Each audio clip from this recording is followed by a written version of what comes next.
Correct me if I'm wrong, but I have been under the impression that members of Woke United Methodist were anti-jail. The activist wing of the church, which represents the entire congregation, but they have spent the last few years doing everything in their power to keep criminals out of jail. Defund the police, no cash bail, bury bandit. He didn't steal from Louis Vuitton out of greed. He or she, or possibly they, were just trying to feed their starving children. You know how much the kids love to chew on leather. This entire time, I have been thinking deacons wanted jails to be emptied. As it turns out, the deacons, they are not anti-jail. Matter of fact, they fully support the prison system. The problem is, they only want a certain type of criminal in jail. Normal people, you and me. Deacons at Woke United Methodist, they don't want prisons filled with actual criminals. They want people in prison for violating the woke commandments, for exercising the old-fashioned right of free speech.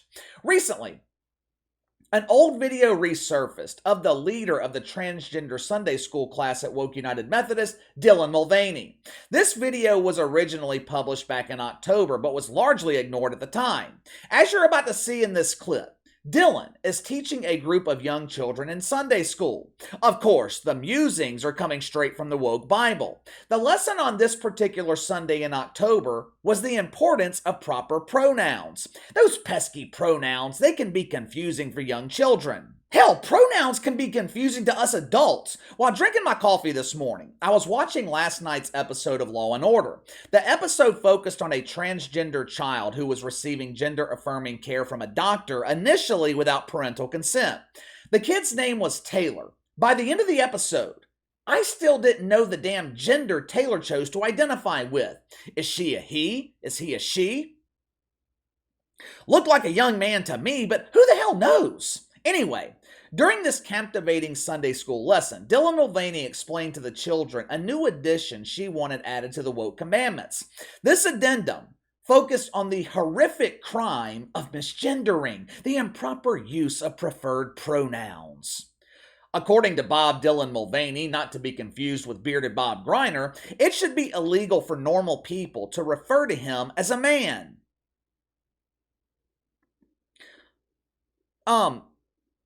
Let me get this straight. You want to put someone in jail because they are confused by your gender? Maybe it's me. Maybe I am misunderstanding this important lesson. Perhaps you guys will have a better grasp of the concept. Watch it for yourself. Like the articles written about me using he pronouns and calling me a man over and over again. And I feel like that should be illegal. I don't know. That's just bad journalism. I guess we have different definitions of bad journalism. To me, bad journalism is ESPN's coverage last night of the NFL draft, where for 3 hours, they only focused on race. They humiliated Will Levis while setting records for climaxing the woke boner, talking nonstop about the drafting of black quarterbacks.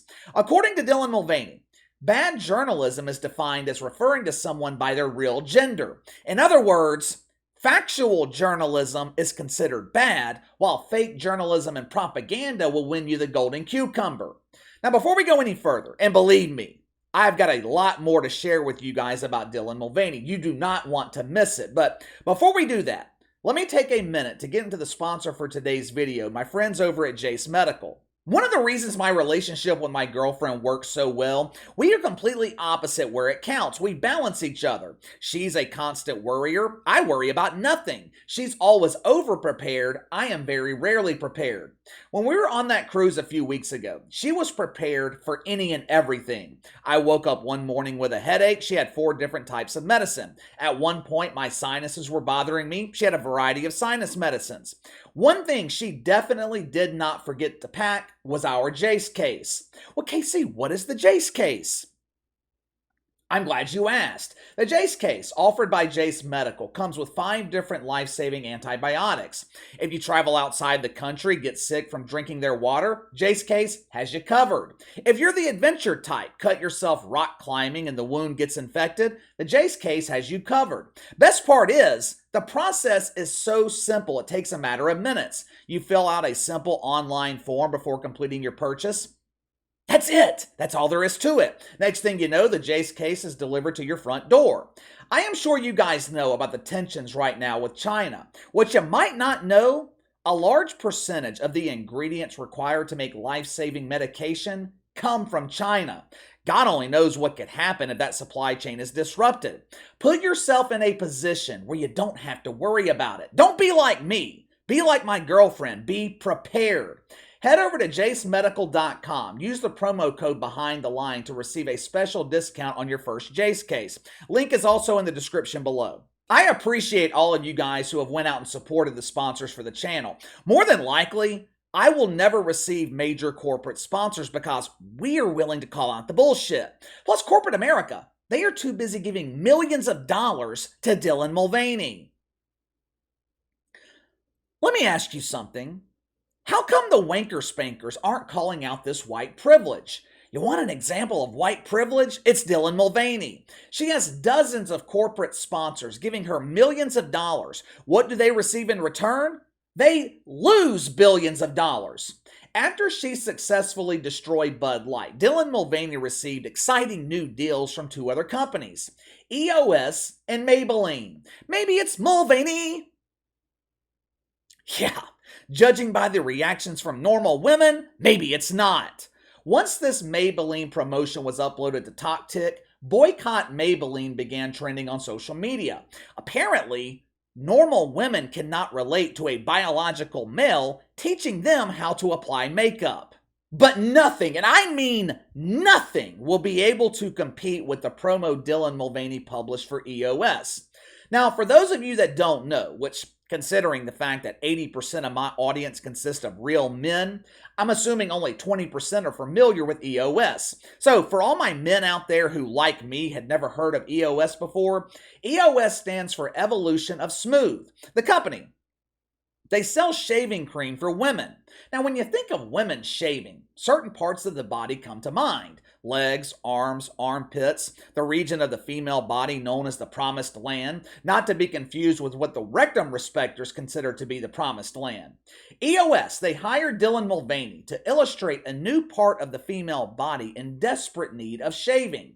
Obviously, this commercial was meant to target the dump divers in the WNBA. EOS, they want to dominate the market of the masculine woman. Watch for yourself. I'm a girl who gets facial hair, and that is absolutely okay, but I have to shave my face every day, so I'm using the EOS Sensitive Shave Cream to protect my skin and get a close shave. Bikini reveal in 3, 2, 1. I'm feeling silky smooth and confident thanks to EOS. Love ya! Did you see what Dylan did there? This was a dual-purpose promotion. Dylan was marketing EOS to WNBA dump divers who struggle with facial hair. She was also auditioning for the upcoming Woke Illustrated swimsuit issue. Over the last month, Dylan Mulvaney has been in the news cycle 24 hours a day, 7 days a week. I have covered Dylan on the channel more this month than I have in the 3.5 years I've been on this channel. It has been one controversy after another, one boycott after another. Yet this entire time, Dylan Mulvaney has chosen to remain silent. Yesterday afternoon, Dylan Mulvaney finally broke that silence. In the past, anytime we have discussed Dylan Mulvaney, the conversation has been about Dylan, the gimmick, this caricature, almost like an alter ego. Her platform was started and gained traction by supposedly documenting her transition from young man to young woman. Now, some claim Dylan Mulvaney is mocking real women by doing this, but the point is, we have not seen the real Dylan Mulvaney if they exist. Even on talk show appearances like Drew Barrymore, Dylan Mulvaney is playing a character. Yesterday afternoon, she uploaded a video to Instagram responding to all the controversy. I'll be honest with you. This video was not what I expected. I was expecting to see the gimmick, I was expecting to see Dylan Mulvaney playing the role of the victim. Now, she did victimize herself at one point, but for the most part, the message was the complete opposite of what I was expecting. I watched the video several times so I could pull the most important parts to share with you guys. For the first time, I almost felt like I was watching the real Dylan Mulvaney. Watch for yourself. So hi, long time no talk. How are you? You might want to grab a beverage. This is going to be a longer one. But I'm doing okay. And I'm trying this new thing where I don't pressure myself to share anything before I'm ready. And I'm actually sitting with my emotions, not reacting, waiting to respond. And shockingly, I can't recommend it more. Therapy is paying off here, people. But I do have some thoughts to share with you. I grew up in a conservative family, and I'm extremely privileged because they still love me very much. And I grew up in the church, and I still have my faith, which I am really trying to hold on to right now. But I've always tried to love everyone, even the people that make it really, really hard. And I think it's okay to be frustrated with someone or confused. But what I'm struggling to understand is the need to dehumanize and to be cruel. I don't think that's right. Dehumanization has never fixed anything in history ever. And, I'm embarrassed to even tell you this, but I was nervous that you were going to start believing those things that they were saying about me since it is so loud.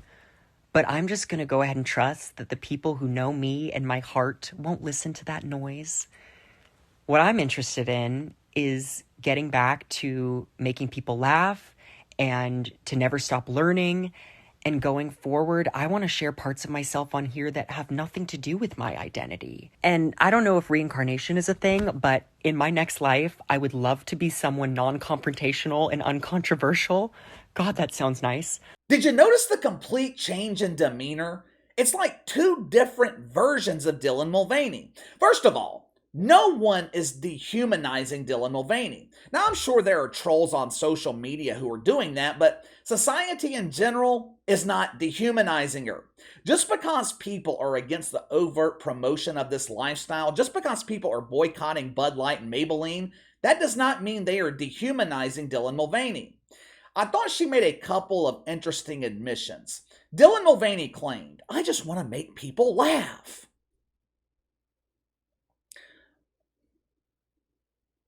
Who's laughing? Who's laughing? I don't know of anyone laughing about this. I know for sure Bud Light's not laughing. I know bars who sided with Bud Light are not laughing. There was a bar, I think it was in Indiana, who publicly sided with Bud Light. They essentially called their customers transphobic. Guess what? They no longer have any customers. No one is laughing about the indoctrination of America's children. Several times throughout the video, and I might not have played all of them for you, but several times, Dylan Mulvaney claims she wanted to get away from gender identity. At one point, she said, "Going forward, I want to be non-controversial." Your career was built on controversy. Your entire platform was built on shock factor. It's a gimmick. Like I told you guys before, the problem when you build your career, your platform on a gimmick, the gimmick always has an expiration date. Perhaps Dylan Mulvaney is coming to the realization that the gimmick is expiring. People are no longer shocked by this. They are repulsed. Sympathy and virtue signaling will only take you so far. These woke corporations, they still care about money. They still care about the bottom line.